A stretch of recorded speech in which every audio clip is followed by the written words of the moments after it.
So hello guys, welcome back sa ating YouTube channel.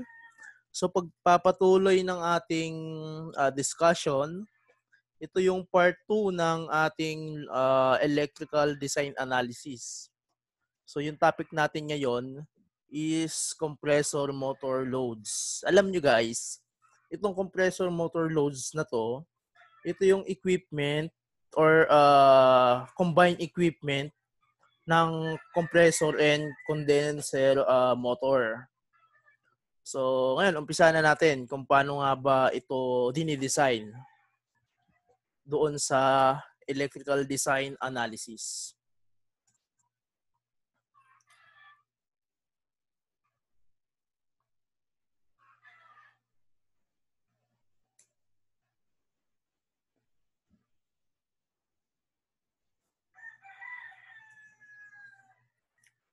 So, yun. Compressor motor loads ay nasa Article 4.40 ng PEC 2017.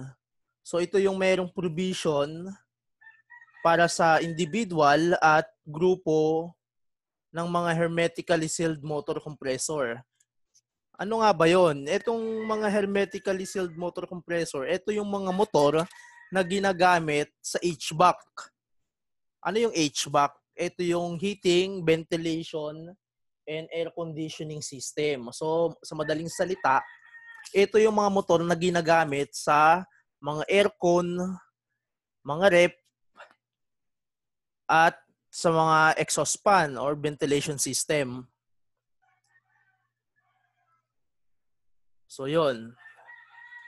Hermetically sealed motors, compressors typically refer to heating, air conditioning, and refrigeration equipment. So, meron tayong sample calculation na gagawin dito. So, kung makikita nyo, meron tayong bus na 3-phase 250 volt system and a combination of 3 different motors. So itong check natin . Yes, so ito ay itong naka-yellow, yan yung mga disconnect natin. So pwede yung maging fuse or circuit breaker. So may kita nyo sa nameplate dito or nameplate ng mga motor natin, yung M1, M2, and M3 is a combination ng compressor and condenser. So sa M1, meron tayong compressor na may full load na 35 amps and condenser nila is 3 amps. M2 is 30 amp and 3 amp for condenser. And yung motor 3 is 28 and 2.5 amp condenser. So paano ba yung paano ba natin masosolve yung total FLA ng bawat motor? So ganito yun guys. So for motor 1, total FLA is the summation ng dalawang motor. So 35 plus 3, FL2 is 30 plus 3, and yung motor 3 is 28 plus 2.5. So, calculation for the total load. Bago natin umpisahan, hanapin nyo muna kung ano bang motor yung pinakamalaki. So, sa given condition natin kanina, ang pinakamalaki ay ang motor 1. So, for motor 1, since ito ay ang motor na pinakamalaki, ang compressor niya ay imumultiply sa 125%. So, ang total FLA is 46.75 amp. Then, lahat ng mga maliliit na motor is multiplied 100%. So, saan ba nakuha yung 125% na yon? Yun kasi, yung highest motor is considered as continuous rating and yung other is non-continuous. Kaya, 100% lang yung mga maliliit. So, yung total load natin, combination of other motors is 110.25 ampere. So yan, pinipermit siya sa PEC 2017 Article 4.40.1.7 and Article 4.40.3. 4.40.4.3. So ito naman guys is the compressor motor with other loads.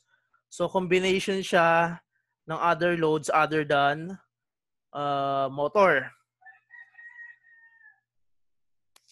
So same bus, 253 phase. And we have circuit protection, mga disconnects. And of course, itong ating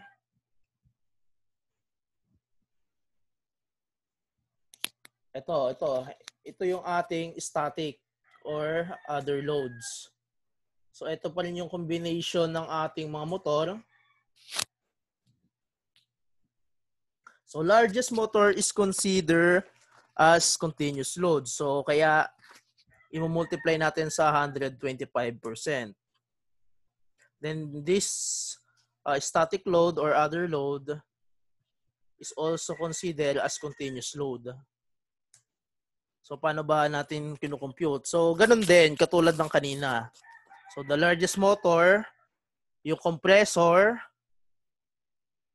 so 35 multiply by 125% plus the FLA of the condenser. So other small motor is 100%. So a total of 33 amp for motor 2. And for the motor 3 is 30.5. And for the other loads, 75 times 1.25%. So, meron tayong total load na 204 ampere. So, ganun pa rin. Permitted sa PEC 2017, Article 4.40.4.3 and Article 4.40.4.4.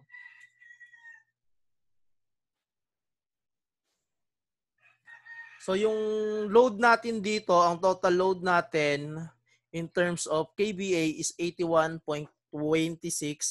or 265 kVA. So ngayon, ipapakita ko naman ngayon sa inyo ang kabuuan ng ating load calculation and sizing of wire for a single phase 230 system residential dwelling unit na may mga load na ito. So, general lighting load and receptacle loads.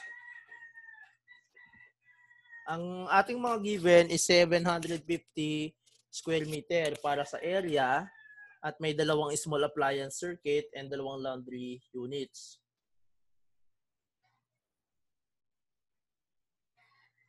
So, single phase load siya. And ito naman yung mga other loads. Meron tayong 2.8 kVA water pump, 1.2 kVA cooler, 1.8 kVA dishwasher, 5 kVA dryer, 10 kVA range, dalawang 8 kVA na oven, isang AC units na 6 kVA, and isang 3 kVA na swimming pool pump. So, medyo malaki yung bahay na to. So, ito yung solution natin. So, for general lighting load and receptacle load, according sa PEC 2.20.2.3, ang ating multiplier for the load factor is 24 volt amp per square meter. So, for the general lighting load and receptacle load, meron tayong total load na 18 kVA. And small appliance and laundry loads, so for small appliance is permitted to use 1.5 kVA times 2. So meron tayong 3 kVA, and for the laundry, since 2 circuits din, 3 kVA, so a total load of 24 kVA for the small appliance, laundry loads, and general lighting loads. So, apply natin ngayon yung demand factor. So, first thing is get the first 3 kVA at 100%. Then, yung remaining ng total loads is at 35%. So, we have a total demand load of 10.35 kVA. Then, for the other load, dryer is 100% as per table 2.20.3.15. Then, for article 2.20.3.14 for the appliance fixed load, ang demand factor na inaalaw is 75%. So we have to multiply each load by 75%. So we have a total load of 6.6 kVA. And for the cooking and kitchen equipment, we have to apply table 2.20.3.16. Ito yung last time sa ating video doon sa design analysis part 1. Dito natin ina-apply yon. So, meron tayong 10 for the range and dalawang oven. So, we have 28 kVA. And so, dahil 28, so sumobra sa limit na 12 kVA, we have to we have 26 pala to. Sorry for typo. So 26 minus 12, we have 14 kVA. Then in excess ng 12, kukuhanin mo of 5%. So 14 times 5%, we have 70%. I-add mo yon sa 100%. So then multiply doon sa total kVA. So 14 times 1.7, we have a total demand of 23.8 kVA. So sa AC load naman at 100%, since consider siya as non-continuous, we have 6 kVA. Then calculating largest motor load, we have 6 kVA times 25%. So we have 1.5 kVA for the largest motor load. So calculating the total phase load, we have a total demand load of 53.25 kVA. So getting the total full load amps, we have 231.522 amps. So, i-divide mo lang yung total kVA, which is 53.25, divided by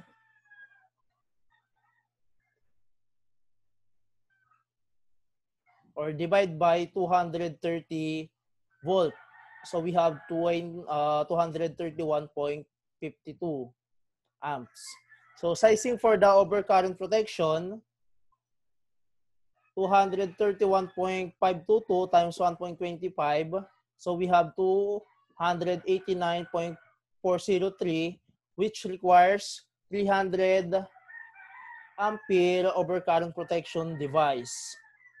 So, yung 300 amp na CB requires 175 mm square THWN copper conductor. So, ito po yung tamang pagsasizing based sa electrical design analysis.